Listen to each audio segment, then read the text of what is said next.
எல்லாரும் வண்டியை விட்டு கீழே இறங்குங்க. இறங்கு.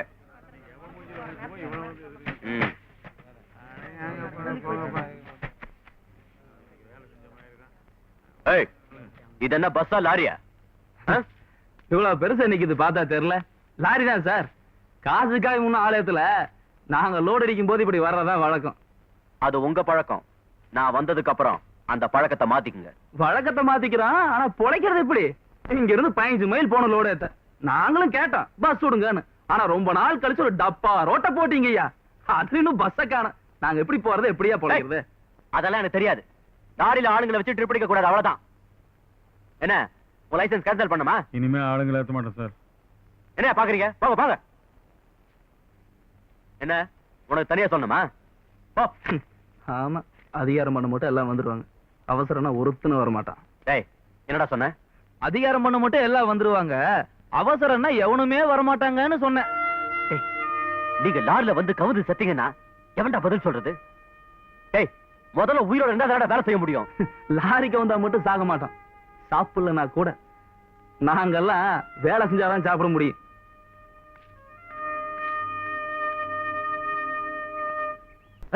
யாரும் கிட்ட வராதீங்க. கிட்ட வராதே முத்து, சொன்னாக்களு.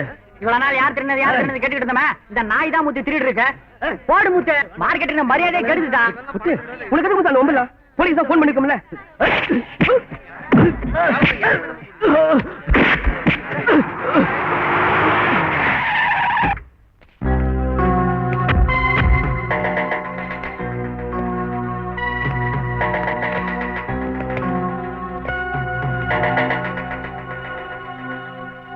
என்ன இங்க கலாட்டா? கலாட்டாவா? இங்க ஒண்ணு கலாட்டா இல்லையே. நாங்க சும்மா விளையாண்டுகிட்டு இருந்தோம். அப்ப திருட வந்தா கலாட்டா நடக்குதுன்னு போன் வந்தது. ஓ, அது பக்கத்து மார்க்கெட்லயே இருக்கும். எதுக்கு நீங்க அங்க போய் விசாரிச்சு பாருங்க. ஏண்டா இங்க திருடம் வரல? என்ன எல்லாத்துக்கும் நீயே பதில் சொல்லிட்டு இருக்க? சார், முத்து சொன்னா எல்லாரும் சொன்ன மாதிரி தான் சார்.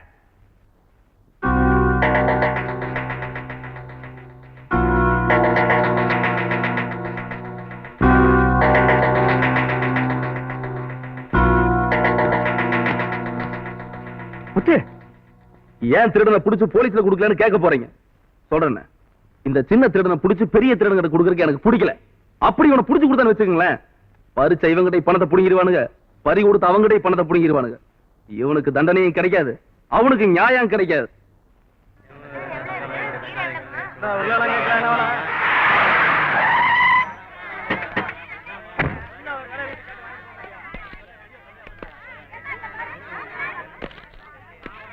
நாளைக்கு மத்திய மந்திரி கூட்டத்துக்கு வர போறாரு. அவருடைய பாதுகாப்பு வசதிக்காக இந்த வழியில நாங்க சவுக்கு கட்டையை நடப்போறோம். அதனால 2 நாளைக்கு பிளாட்பாரத்தில் இருக்கிற எல்லா கடைகளையும் தயவு செஞ்சு காலி பண்ணி கொடுங்க.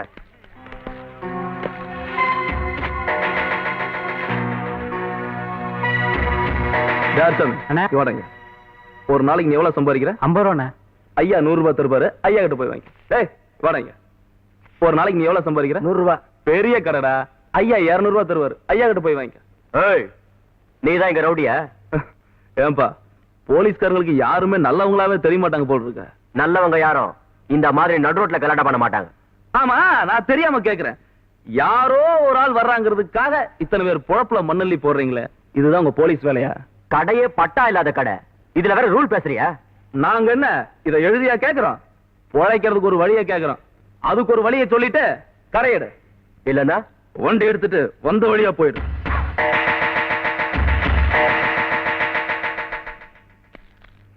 எல்லாருக்கும் இன்னொரு தடவை சொல்றேன், இங்க இருக்கிற கடையெல்லாம் காலி பண்ணிடுங்க.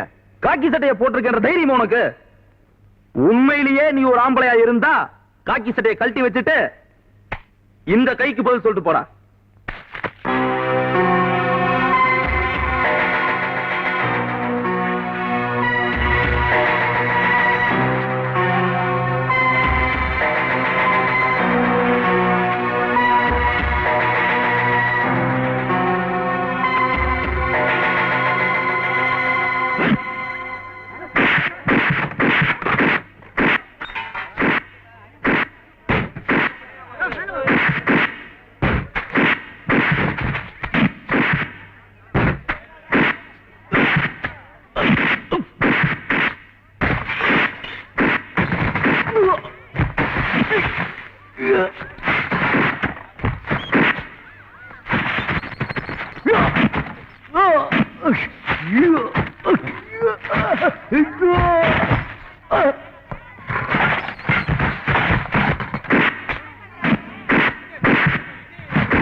வாங்க வாங்க, எல்லாரும் உங்களுக்காக தான் காத்துட்டு இருக்கோம்.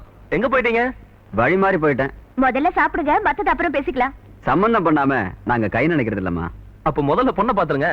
மல்லி, வேண்டாம் வேண்டாம், பொண்ணை பார்க்க வேண்டிய அவசியமே இல்ல. பொண்ணை பத்தி அதிகமாவே கேள்விப்பட்டோம். நீங்க வேற மாப்பிள்ளைய பாத்துக்குங்க. ஏன், என்ன காரணம்? தம்பி, மல்லாந்து மூஞ்சா மார் மேல இஷ்டம் இல்லைன்னா விட்டுருங்களேன். யோ, இப்ப காரணத்தை மட்டும் சொல்ல ஒருத்தன் கூட ஈரோட திரும்பி போக மாட்டீங்க. வகுந்துருவோம் வகுந்து. டேய் நிறுத்துடா. கூடுதல் காரணம் கூமிட்ட நினைச்சிட்டு இருக்கிறியா? ஆத்து தண்ணிவே அடுத்தவன் எச்சின்னு சொந்தமா குளம் வெட்டி தண்ணி குடிக்கிறவங்கடா நாங்க. ஏண்டா போலீஸ்காரன் கூட படுத்த பொண்ணு என் பையனுக்கு பொண்டாட்டி ஆக்கலான்னு பாக்குறியா? ஏமா சொன்னோம்? கையடா, படுத்தவன் தானே சொன்னான். அவனை போய் கேளு. டேய் என்ன வாங்க.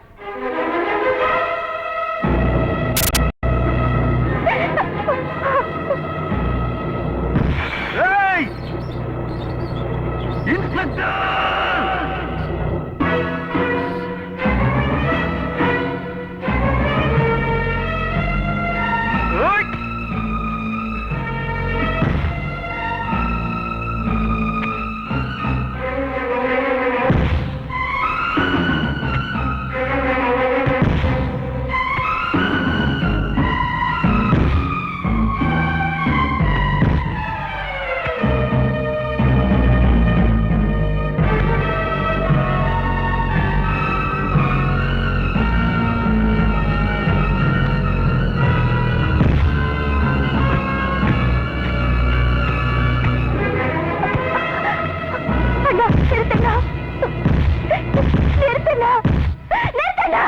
இனிமே அவர் மேல ஒரு அடி பட்டுச்சு, என்ன நீ உயிரோட பார்க்க முடியாது.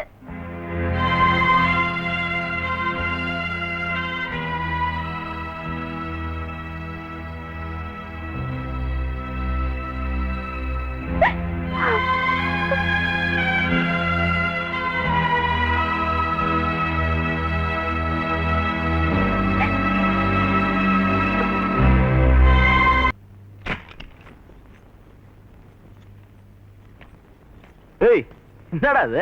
புது மாப்பிள்ளைக்கு ஆரத்தி எடுக்கிற மாமே. மச்சி, முதல்ல 3 பேர் ஒண்ணா இருந்துட்டு இருந்தான். ஏதாச்சும் ஒரு பார்ட்டி கிடைச்சதுன்னா சாபூத்திரி போட்டு சாப்பிட்டு இருந்தான். இப்பதான் உனக்குன்னு பெர்மனண்டா ஒரு பார்ட்டி கிடைச்சிருச்சே. இனிமே நாங்க 2 பேர் தானே. எங்களுக்குள்ள எதுக்கு சாபூத்திரி போட போறோம்? பூவா தலைய போட்டா தெரிஞ்சு போகுது. மனுஷனா பிறந்தா சாகர வரைக்கும் பிறந்த குணத்தோட தான் இருக்கணும். நடுவுல மாறணும்னு வச்சுக்க, அந்த கடவுளுக்கு அதெல்லாம் பிடிக்காது, தெரியும்ல. இவ்வளவு நாளா நாமளா இறையை தேடி பங்கு போட்டு சாப்பிட்டு இருந்தோம். இப்ப ஊரறிய பத்திரிக்கை வச்சு அவளை சாப்பிட போறோம். என்னடா சொல்ற நீ? என்ன இருந்தாலும் உன் பழையதா அவளை போய் நான் முன்பெறோம். சேச்சே, அதெல்லாம் தப்புடா. உணர்ச்சி வசப்படாதடா. நான் அவளை ஆசைப்பட்டா கல்யாணம் பண்ணிக்க போறேன். அன்னைக்கு நான் தொட்டதுக்கே அத்தனை பேர் முன்னால என்ன அடிச்சு அவமானப்படுத்தினால, அன்னைக்கே நான் அவனை அடிச்சிருப்பேன். அந்த வலி அவன் அண்ணியோட மறந்திருப்பான். இன்னி என் நல்ல மனசுக்கு கடவுளா பார்த்து அவன் தங்கச்சி எனக்கு கல்யாணம் பண்ணி கொடுக்குற நிலைமை வந்திருக்குது. இப்ப நம்ம 3 பேரும் அவளை தொட்டோன்னு தெரிஞ்சதுன்னு வச்சுக்க, அவன் அவமானத்தால வேதனையில தினம் தினம் சாகணும். ராவா சொல்றேன்டா மச்சான், பட்டா என் பேர்ல. ஆனா அதுல பயிரே போறது நம்ம 3 பேரும். இது அடிக்கடா ஒரு ரவுண்டு. அட பாவிங்களா, கேட்க கூடாது, கட்டடா அவன். புரியல, நீ அதுக்கு போற, அது போற. ஏய், பிடி போ. ஏய், ஏய், ஏய், வர வர. இரு. ஏய், போடா. ஏய், போடா. ஏய், இந்த கை ஓடவாடி போற.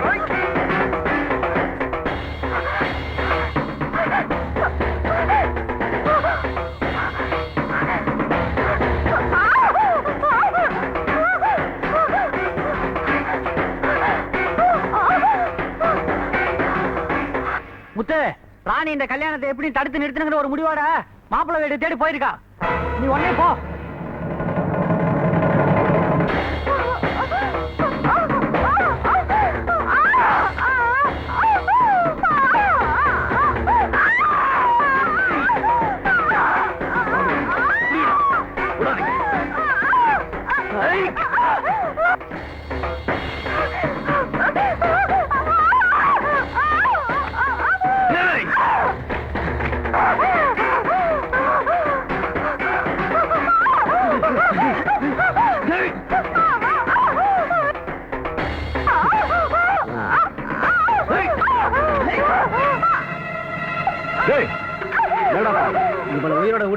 முத்து நம்ம உயிர் எடுத்துருவான். இவளை சாகடிக்கிறதுன்னு முடிவு பண்ணியாச்சு. அதுக்குள்ள இவளுக்கு ஒரு சோகத்தை கொடுத்துட்டு அனுப்பி வைப்போம். அப்படின்ற நீ சொல்ற சரிதான். சத்தியம் மடக்கு.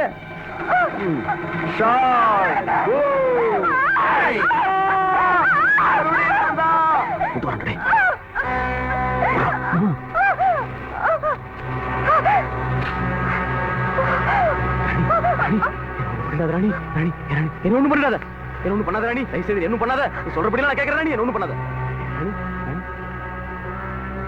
மச்சான் மச்சான் காப்பாத்து மச்சான். மச்சான் நல்ல நேரத்துல வந்த மச்சான், கத்தி எடுத்து குத்த வரா மச்சான். விடிஞ்சா கல்யாணம் எனக்கு ஒண்ணும் புரியல மச்சான். மச்சான் நல்ல நேரத்துல வந்து காப்பாத்துற மச்சான். பொம்பளை அவ ராட்சசி, நீ கட்டிக்க போறவளாச்சு அவளை சும்மா விட்ட மச்சான். இந்த மாதிரி ஒரு பொம்பளை இது வரைக்கும் நான் பார்த்ததே இல்ல மச்சான். உன் தங்கச்சி நான் கல்யாணம் பண்ணி கூடாதா மாட்டேன்னு சொன்னதுக்கு என்ன கத்தியால குத்த வரா மச்சான். ஐயோ மச்சான், இவன் சொல்றதெல்லாம் போய் இவன் சுத்த அயோக்கிய.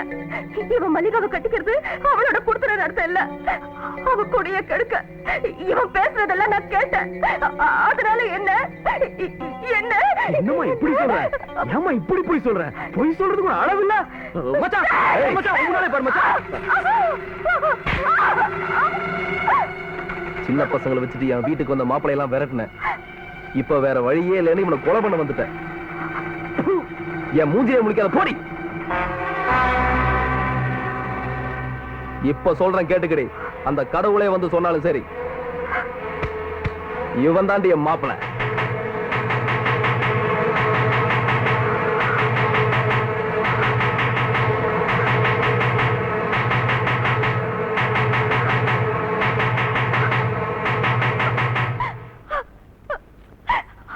காப்பாத்துங்க, காப்பாத்துங்க. ராணி எழுந்துரு ராணி. என்னாச்சு உனக்கு ராணி? என்ன இதெல்லாம்? என்ன பத்தி அப்புறம் பாத்துக்கலாங்க. முதல்ல மல்லிகாவை காப்பாத்துங்க, அவ வாழ்க்கைய காப்பாத்துங்க. என்ன பண்ண சொல்ற?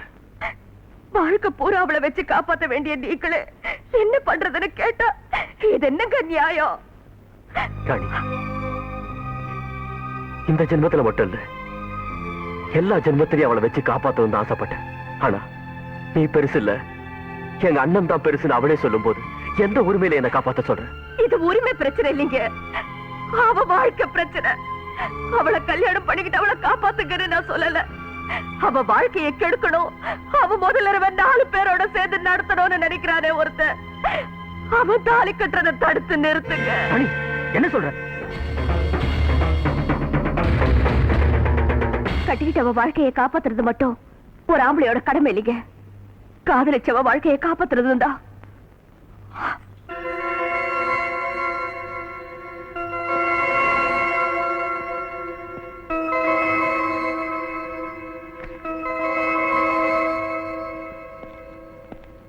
சார், ஒரு விஷயம் சொல்லுங்க. அந்த பொண்ணு சொல்ற மாதிரி அந்த மாப்பிள்ளை ஒண்ணு அவ்வளவு நல்லவன் இல்லைங்க. ஏற்கனவே இந்த ஊர்ல ஒரு பொண்ணு அனாதையா செத்து கிடந்ததுங்க. அந்த பொண்ணை இவங்க தான் கெடுத்து சாகடிச்சிட்டாங்கன்னு ஊர்ல பல பேர் பரவலா பேசிக்கிட்டாங்க. அப்ப இருந்த இன்ஸ்பெக்டர் இவனும் சேர்ந்து போலீஸ் கேஸை இல்லாம பண்ணிட்டாங்க. ஏதோ சொல்லணும்னு தோணிச்சு,